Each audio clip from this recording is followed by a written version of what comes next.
Hey, 2-0 sweep for the fourth time in 7 days last night with the complimentary plays, both double-digit covers and wins. Marshall getting the job done in revenge at home against NC Charlotte. UL Monroe taking care of business on the road, and two more comp plays coming up in just a second. In the Atlantic 10, the big rivalry game between VCU and Richmond. And in the NBA, I'm going to take a look at the Hornets-Bucks games. Quick reminder, today is the last day to take advantage of those special savings that you get after the charity play of the week wins, which it did again, of course, on Tuesday. And if you have not yet made a donation, please do. There's a family in Independence, Missouri, who has a little girl who the news is not good, as she has two very rare neurological conditions that are not curable. And the family expenses are just mounting with over $1,000 in medications alone each and every month. So I'm asking you to make a donation. Listen, I put another $250 in a couple of days ago for the second time in 2 weeks. You don't have to put $250 in. You don't have to put $25 in. If you just make a contribution, that's what counts if you participate in the charity play of the week program, which has made you a lot of money for free over the years. So just scroll down if you happen to be visiting here on the webpage, watching today's video report. And remember, I am not beyond bribing you to make a donation. That's why I'm offering you $175 savings on any handicapper 60-day package here at the site by using coupon code SAVE175. That coupon, of course, expires at midnight tonight. Save $175 off the purchase price of any handicapper 60-day package. And if you have any instant rebates that are applicable, they'll work as well. You can save $125 off the purchase price of any handicapper's 30-day package by using SAVE125, SAVE125, or save $50 on any handicapper 7-day package by using coupon code SAVE50, SAVE50. Pitchers and catchers, spring training. It's around the corner, which means baseball's around the corner. And, of course, it'll coincide with that little thing called the Final Four, which will be happening in the first weekend in April. And we've got lots of college basketball still going. Not a great card tonight, I'll be honest with you. I mean, you've got a couple of featured games. I mean, you got Valpo and Oakland in the Horizon League. You got the game that I'm going to talk about, Virginia Commonwealth tied with St. Joe's and Dayton for first place in the Atlantic 10, a team that's on the tournament bubble, hosting Richmond, a team that they beat in overtime in the first go-round. But other than that, it's just the Ivies. And, I've got an Ivy League play tonight. That's my first one of the season, so that should tell you how much I consider the Ivies as being relevant. But listen, Jeff Benton, who's going for a sixth straight winning day, has his 100-dime Ivy League lock of the year on Yale and Princeton, and I could not tell you one player from either one of those teams. You're lucky I know the nicknames after all these years. But listen, it matches his 100-dime blowout of the year last night. Wichita State by 31 points over Missouri State that you got as the half-price play of the day. Matches his 100-dime rivalry game of the year with Duke outright as the 8-point road dog over North Carolina on Wednesday night that you got for over half price off. So again, today, you get it as the half price play of the day, another 100-dime max wager release simply by using coupon code, are you ready? Again, AGAIN, AGAIN. All your other discounts, your coupons, etc. are over on the homepage. Let's get busy here.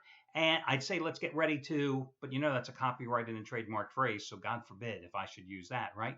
Anyway, I'm going to go with the NBA game first. Besides that is the later of the two games. Am I enthralled with this play? Not necessarily, but listen, Charlotte and Milwaukee pick them in for good reasons. These two have split their first two meetings of the regular season, which were both held in Charlotte. The first half, the Hornets, who have won 8 of the last 10 in the series overall, won at home 87-82 back on November 29th. In the rematch, however, they lost 105-92. Now, the Hornets are kind of hot. They closed the first half by winning 3 in a row and 5 of 6. The last win was pretty impressive. They won 117-95 at Indiana, catching 3.5 points. They've scored at least 106 points in their last 4 games, and they get a bonus tonight with the anticipated return of Al Jefferson, their big man, who has been out since having knee surgery way back on December 30th, took part in practice in a scrimmage on Wednesday, is expected to be available for some minutes tonight. Now, Courtney Lee, who they just acquired in a pre-draft or pre-trade deadline deal, is most likely not joining the team until Sunday. You got a Bucks team who, if reports are accurate, was on the verge of acquiring Dwight Howard from Houston in a 3-team trade yesterday until Howard balked at extending his contract. Meanwhile, the Bucks are 15-8 at home. They still got Greg Monroe, who, if you may remember, at the beginning of the NBA season, I told you Monroe was going to be a nice scoring machine for the Bucks, but he's one of these guys who's a good fantasy league player, and that's about it. Because he puts up nice numbers, rebounding-wise and points-wise, but as a rim protector, forget it. I mean, it's like matador defense when anybody drives the lane against the Milwaukee Bucks, and that's one of their problems. But in this series, it's kind of interesting. The one thing the Hornets don't do well is match up with teams that have a lot of length. And that's one thing the Bucks have.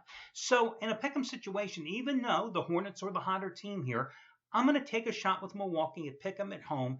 Bucks 15-8 at home, nothing to brag about, but certainly better than being 8-15. Milwaukee's going to be your first complimentary play. Now, VCU is an 8.5-point favorite at home against Richmond. The Spiders had a 3-game winning streak snapped with an 83-79 loss at Davidson on Tuesday, and they lost at Davidson despite the fact that the Wildcats, Jack Gibbs, their leading scorer and one of, number 4, number 5 scorer in the entire country, averaging about 25 points a game, he missed that game.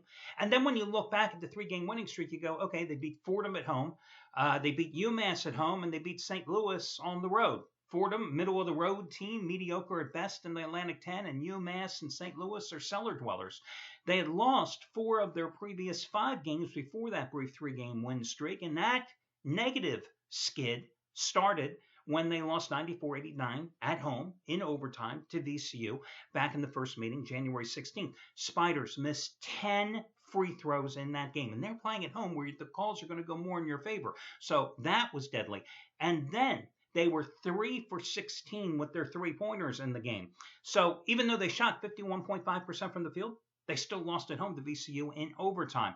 Now, the Rams have bounced back with wins against St. Louis, 85-52, and Rhode Island, 83-67, both at home after having their 12-game winning streak snapped when they lost at home to George Washington, and then an inexplainable loss when they fell at UMass. VCU's on a 13-3 ATS roll in Atlantic 10 action. They've covered 10 of their last 13 home games. Kind of a revenge game as well because Richmond beat them when they hosted the Spiders last year at the, what's it called? The Siegel Center, I think is where VCU plays, the Siegel Center. VCU, of course, in the first place tie in the Atlantic 10 with St. Joe's and Dayton with an 11-2 record, but their RPI is like in the mid-50s. So they are definitely one of those teams, despite their pedigree in the past in the Big Dance, they are certainly a bubble team here. You got a Richmond team that for the first time in a number of years just doesn't play any defense. Spiders allowing about 73.8 points. They're allowing 73.8 points a game this season.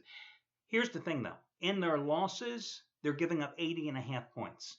And when they hold opponents under 70 points, that's the benchmark that we're looking at, under 70 points, they're 9-1 this season. When an opponent scores over 70 points, Richmond is 5-10. It's a pretty sizable number, but I like the way VCU is playing, especially at home, and I'm going to go with the Rams as your other complimentary play. That'll do it, guys. Best of luck to you all, and I'll catch you again tomorrow when we do this one more time for Saturday's Busy Card.